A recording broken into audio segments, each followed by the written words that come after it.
Você realmente vê o que vê? Você acredita no depoimento de testemunhas? Você acha que as pessoas são totalmente confiáveis? Não é bem assim que a coisa acontece. Ainda mais quando se mostra que simples palavras mudam totalmente o depoimento de uma testemunha. Elizabeth Loftus e Joe Palmer pesquisam como as pessoas reagiam mediante uma entrevista. Elas realmente viam o que viam? Pode parecer que sim, mas não é bem assim. A doutora Loftus achou que uma simples palavra trocada pode mudar totalmente um depoimento. E assim ela fez. Isso em torno lá da década de 60. E a ideia dela era o seguinte: passou vídeos de carros em diferentes velocidades e pedia para as pessoas descreverem todas as nuances, tudo o que acontecia com o carro, o quão rápido e o quanto era violenta a pancada. O problema é que quando ela mudava as palavras, quando ela usava as palavras tipo esmagado, colidido, batido, acertado ou contatado, o depoimento mudava. Então, quando ela perguntava, a que velocidade você achou que o carro era esmagado?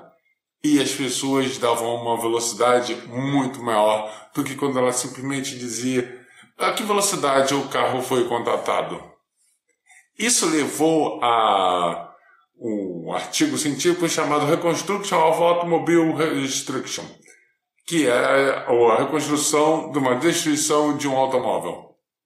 E ali ela viu que, ela fez os testes lá com seus alunos, a maioria não sabia o que via. Ou sabia, o problema era como descrevia o que via mediante a pergunta do entrevistador. Por isso, quando as pessoas fazem entrevistas, estão dando depoimento para a polícia nunca acredita logo no início. Você pode pensar que isso daí é porque, eu não acredito na testemunha. Não, a polícia não acredita. A polícia não acredita em ninguém. E é assim que tem que ser. Porque as pessoas mentem, as pessoas inventam, as pessoas se deixam levar por simples palavras trocadas. Então, quando a polícia começa a fazer perguntas, ela volta na mesma pergunta, ela sempre faz a pergunta com alguma nuance diferente para ver se você muda o seu depoimento. É assim que a polícia trabalha. E é assim que a polícia investiga. Ou deveria ser bons trabalhos policiais. Isso faz com que as pessoas comecem a dizer coisas que não viram. Isso tanto pode ser algo por bom ou como por ruim. Loftus começou a pesquisar ocorrências de depoimento de abuso infantil. E ela chegou a sérias conclusões. Algumas daquelas entrevistas estavam erradas. Eu já falei aqui o caso como a memória prega peças e as pessoas falam que não vem. A questão da falsa memória. E isso ela é induzida, seja de uma forma inocente, seja por uma forma deliberada. Principalmente quando acontece em pesquisas e estatísticas, principalmente em épocas de eleição, onde o tema da pesquisa vai alterar todo o resultado. Eu já citei anteriormente no caso do vídeo do Penn Teller sobre números. E ele fala com o estatístico e ele diz assim, o pesquisador, eu posso dar a resposta que vocês quiserem, basta mudar a pergunta. E ele fez a seguinte pergunta, se ele achava que a pessoa achava que o governo americano gastava muito com imigrantes. E ele disse sim, o entrevistado disse sim. Então o governo gasta muito. Aí ele muda a pergunta. O senhor acha que o governo deveria recusar tratamento médico para filhos de imigrantes? Não.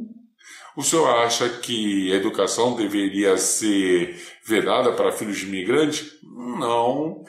Você acha que... E começou a fazer perguntas sobre direitos civis, e a pessoa dizia que não. Então, o governo não gasta tanto assim, acha? Tudo depende de como fazem a pergunta. Então, quando nós vemos, principalmente manchetes de jornal trabalham muito com isso, quando dizem assim, 40% das pessoas não aprovam casamentos entre homossexuais, mas 60% aprovam. Ou seja, a maioria não se incomoda, mas colocar que a maioria da população não é intolerante ou não tem nenhum viés preconceituoso não dá muita manchete, não dá muita visualização, né? Mesmo jornaleiros. É que, não, assim, tantas mulheres foram assassinadas. Todo assassinato é brutal, mas aí temos que ver que 90% dos casos de assassinato são vítimas masculinas.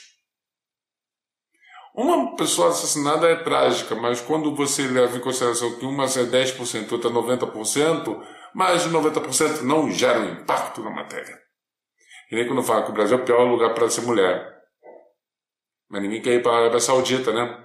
Ou o Brasil é o pior lugar para ser da comunidade LGBT.